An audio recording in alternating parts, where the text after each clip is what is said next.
Nagawa po ng press conference ang COMELEC kanina at makibalita tayo live kay Katrina Son. Katrina?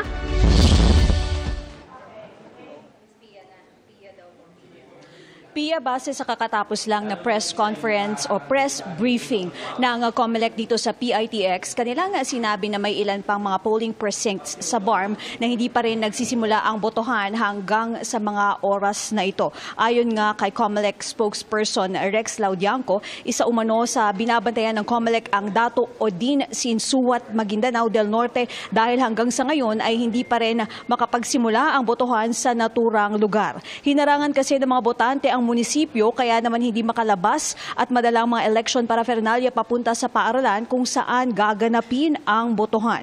Hindi raw kasi payag ang mga tao sa mga naitalang electoral board. Dahil dito apektado ang 104 cluster precincts o 82,500 na mga botante. At dahil sa insidenteng ito, Pia, humingi na ng tulong sa Philippine Marines ang COMELEC. Nasa lugar na raw sila ngayon at nakikipag-usap sa mga tao para padaanin ang electoral board at mga election paraphernalia. Kasalukuyan daw na iniimbestigahan kung sino ang grupong nasa likod nito. Kung kakailanganin daw na mag-extend ng voting hours sa lugar, ay gagawin daw ito ng COMELEC.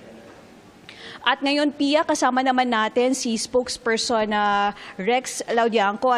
Tatanungin natin siya ukol sa pinaka-latest na kaganapan doon nga.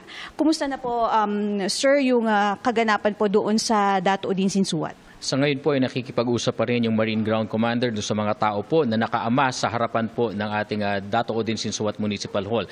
Sinasang-ayunan naman din po namin ang ginagawa nila dahil ayaw po namin na may dumanak ng dugo. Pinapakiusapan po sila na kung meron po silang question doon sa mga electoral boards na upo, daanin ito sa legal na proseso. Mag-file ng complaint sa COMELEC, paimbestigahan natin, pero hindi para pigilin yung proseso ng halalan. In the first place, meron naman din po silang mga watchers. So kung mababantayan naman po nila ang pagsasagawa ng bawat halalan doon sa bawat 104 na clustered precincts po na magkakaroon dapat ng botohan ngayon. Sir, may backup plan po ba tayo sakaling hindi po pumayag yung mga taong nakaharang po doon? Hindi po ubra. Kailangan po talagang maisagawa ang halalan ngayon. Sabi nga po namin, kung dadaanin sa pakiusap, pakiusap. Pero kung kinakailangan po namin ilipat ng araw, sabi nga po namin, ang plano ngayon, dahil naabala na po tayo, kailangan dagdagan ng oras ang botohan, dadagdagan po namin yan, extend ng voting hours. Pero kung kinakailangan pong ilipat ang petsa ng halalan, gagawin po ng COMELEC yan. Nakalagay din naman po sa Section 5 ng Omnibus Election Code. Pwede kaming magdeklara ng failure of elections, papayapain anuman po ang naging cause ng failure of elections, iset isang araw para po dun sa gagawin nating halalan, matuloy lamang po ito. Sir, may mga katanungan lang po sila sa studio. Pasensya na po, kakabit ko lang po ang inyong override. Yan po, sir. Naririnig na po ba sa studio, sir?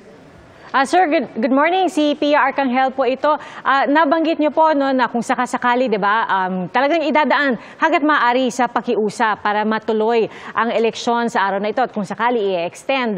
Pero ano ho ba yung timeline ninyo? Hanggang anong oras po ba natin susubukang idaan sa pakiusap yung sitwasyon dyan sa lugar na yan, sir?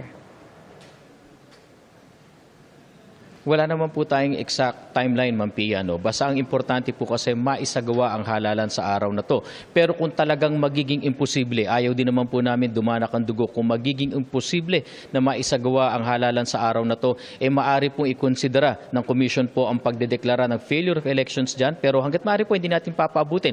Pero hindi kasi bago ang sitwasyon na ito. So hanggat maaari, pakiusapan, maisagawa, extend ang voting hours. Pero kung talaga pong hindi uubra, maaring mag-declare ng failure of elections, at magdeklara po kami ng eleksyon kung kailan mo po may sasagawa na ito. Ito po'y malawak ang kapangyarihan ng COMELEC sa mga bagay na ito. At hindi po bago ang sitwasyon na ganito sa amin. Sir, linawin lang po namin, ilan po yung botante ang apektado dahil dito? Nasa 82,500 plus po ang apektadong botante sa munisipyo ng Dato Odin Sinsuat. Sana po nakakaboto na sila ngayon sa 104 clustered precincts po.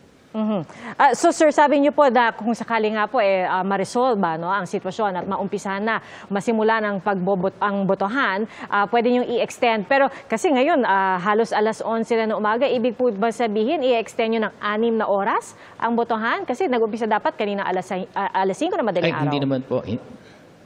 So hindi ganun yun. Kung na-delay siya ng 6 hours, hindi ibig sabihin 6 hours ang extension.